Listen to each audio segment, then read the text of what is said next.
for the Iraqi people who are going to be free from this bondage, and we will have drained one more swamp in our effort to protect us from terrorism. I know that within Congress, as we've seen in many parts of the world, not only between countries, but differences between public opinion and the political leadership, there are divisions, obviously, about this war. Now that it has begun within Congress, how do you think that will affect the divisions that we've seen there?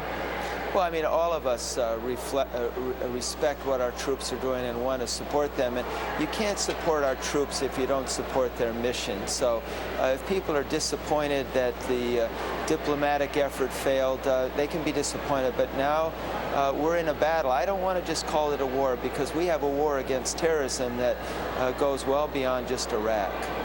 One of the critical issues in this, and it hasn't had a lot of attention so far, perhaps because of the diplomacy and the politics involved in all of this, and that's how much this war is going to cost. How much, you're on the budget committee, tell me what your concerns are about the cost of this war. Well, I mean, I believe it will cost well over $100 billion, in which the American people are going to absorb. I mean, that's the reality. We're not going to make the Iraqi people pay for Saddam. We're going to have the Iraqi oil pay for the rebuilding of Iraq.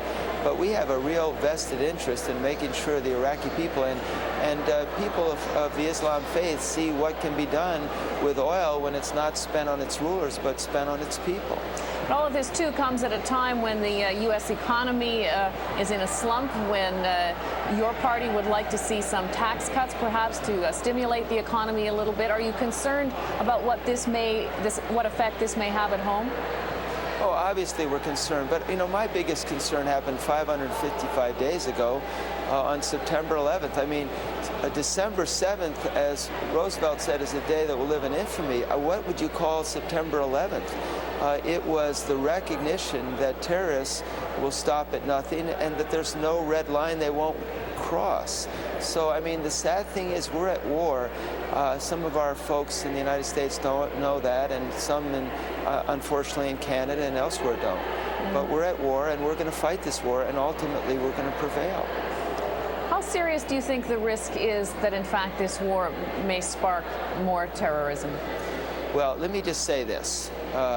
We know from our intelligence that the terrorists have suspended their activity so that they then can do it now and then blame whatever they do on this war. And that just simply doesn't hold any weight with me and a lot of other people. Saddam Hussein has brutalized his people. He hasn't fed them for 12 years. He's denied them medicine. And I think what will happen is people will see free people in Iraq rejoicing that Saddam Hussein is no longer their ruler.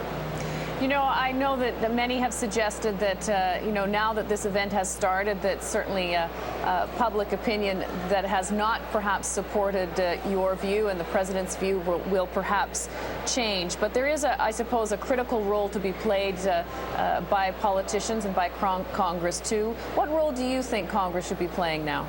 Well, I think we should be just telling the American people the truth. And, you know, one of the truths is that we're grateful for the Canadian government and its people's support in the war in Afghanistan. But let me ask you this question. Before September 11th, would your people and would our people allowed us to go in Afghanistan to clean out that nest? And the answer is no. But knowing what we know now, shouldn't we have gone in before September 11th? And I would just simply make that same argument today in Iraq. What we know absolutely stares us in the face that we need to disarm this man and this country. And that's what we're doing. Mr. Shays, thank you very much for taking the time to speak with me this morning. Chris Shays is a Republican representative in Congress from the state of Connecticut. Now, for a look at how the world's markets are reacting this morning, here's Anita Sharma. Well, Allison, I'm sure everybody is fixated on oil today, and I can tell you that crude prices tumbled to 3-month lows right after the bombs dropped over Iraq. Traders at this stage don't seem concerned about possible supply shortages, especially since OPEC has already promised to pump out more oil if necessary. Now, key members of the powerful oil cartel like Saudi Arabia and Kuwait are reassuring the market that it's still business as usual for the shipping companies. But an executive with the Kuwait Petroleum Corporation says there are already disruptions. Nader Sultan says some shipping companies are thinking twice about sending their tankers into the Persian Gulf.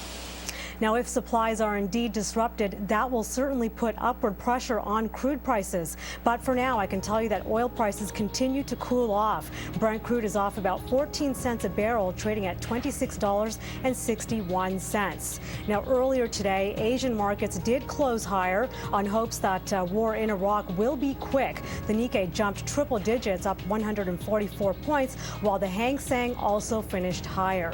But in Europe, investors are proceeding with caution today. Markets in Paris and Frankfurt have dipped into the red, while losses are also mounting in London. The exchange is currently off about 27 points. Now, U.S. markets are also expected to come under some pressure today. Take a look at the S&P futures. They are trading relatively lower, off by about 5 points. Broader market certainly expected to close lower in about 5 minutes' time.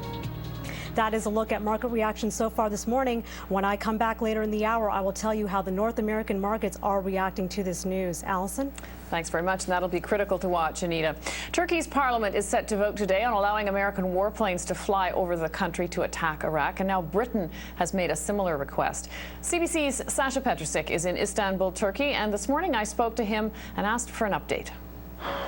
Well, as you mentioned, the Turkish parliament is set to meet in about an hour and a half. They are expected to consider this legislation and probably to vote on it fairly quickly. It's a bit hard to judge exactly when because these sessions are closed. They are not public debates.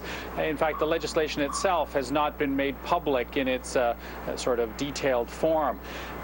Earlier today, the Turkish president, though, came out. He held a news conference, and it was a bit of a surprise. He said that, in his view, the American attack was illegal, and he condemned it.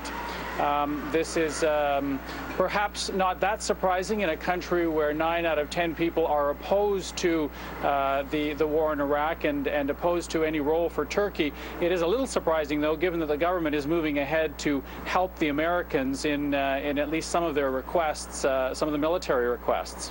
Was it a speech or was it a question and answer, Sasha? I mean, was he asked to explain that contradiction?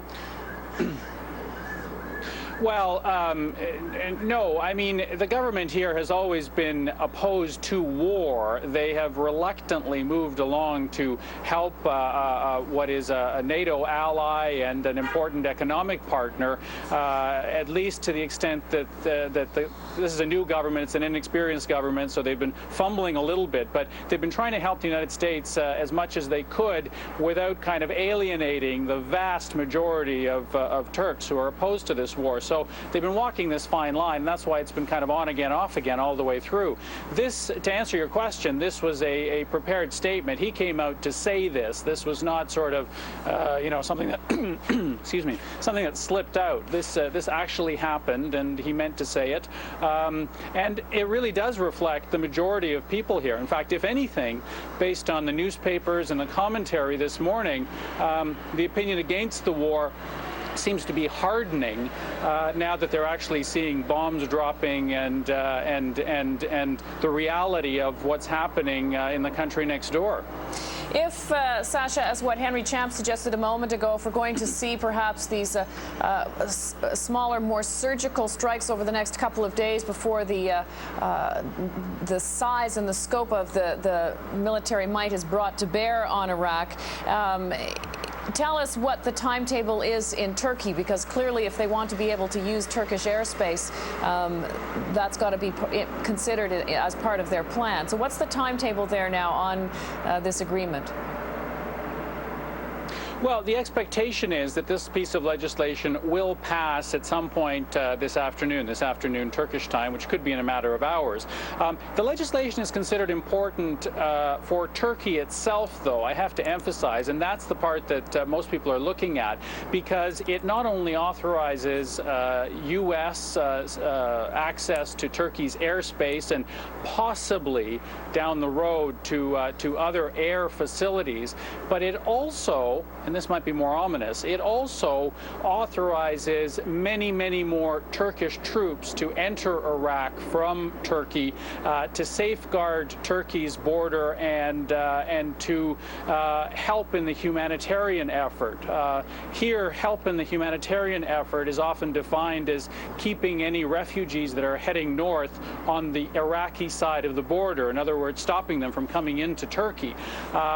There's also a great deal of fear by others outside Turkey, by the Kurds in northern Iraq, and even by the Americans, as to exactly what role those Turkish troops will play once they get into Iraq. I mean, we're talking about tens of thousands of troops that people here are planning to send, and perhaps as many as 150 or 180,000. That's a lot of troops. It's a big army, and the Turks have already been warned by the Americans not to overstep sort of a humanitarian role there. But that's one of the main reasons why this piece of legislation is being debated and will probably be passed quite quickly. Thanks very much for this, Sasha. The CBC's Sasha Petrusik in Istanbul this morning. Still to come, the Prime Minister is due to comment on the war in Iraq. That's in about 15 minutes from now. We'll bring you that live from Ottawa. So stay with us as our special coverage of the attack on Iraq continues. The war on Iraq began about 12 hours ago, just before dawn Baghdad time, and a few hours ago, Iraq fired back. Several missiles flew over the Kuwait border, where U.S. troops are stationed. Officials say no one was hit.